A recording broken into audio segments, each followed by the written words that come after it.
Hacking AI, Big and Complete Guide to Hacking, Security, AI, and Big Data, written by Hans Weber. Narrated by Cliff Weldon and Jim D. Johnston. Computer Systems and Network Guide. A complete guide for the basic concepts in computer systems networking, IP subnetting, and network security. Written by Hans Weber.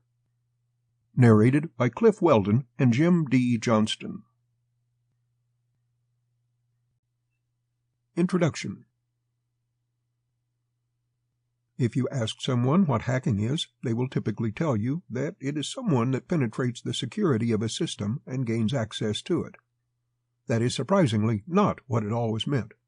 The word hacker was initially used to refer to anyone that was a skilled programmer, but due to popular cultural representations, the definitions have changed over time. So let's dig deeper into some basics of hacking and try to explain the culture, the misunderstandings, and the technicalities. What is a security hacker? When we refer to a hacker, we're typically talking about a security hacker. A security hacker is a person who can exploit an existing computer or network system and is able to use it for their personal motives. To further understand the motives of hackers, we have to look into the different types of hackers that exist and how they use the information or power that they gain once they have access to system. The different kinds of hackers. Among the many kinds of hackers that exist, there are three that are popular depicted through the media and are popularly referred to. They are as follows. Black hat hacker, a hacker who has malicious intent. Gray hat hacker, a hacker who has good intent but hacks without seeking permission. White hat hacker, a hacker with a good intent that seeks permission before hacking. We'll be looking at each of the classifications in detail in further chapters. Other classifications of hackers. There are other ways that security hackers are classified.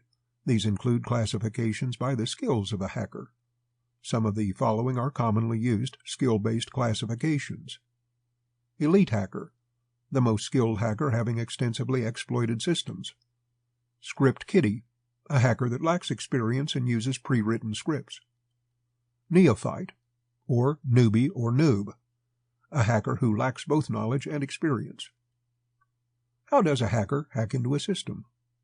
When hacking into a system, a hacker follows a number of steps to ensure that they can enter and use the system as they require. These can be broadly categorized into three separate subheadings, which are as follows. 1. Network enumeration, or reconnaissance. Network enumeration is the first step of hacking. Sample complete. Ready to continue?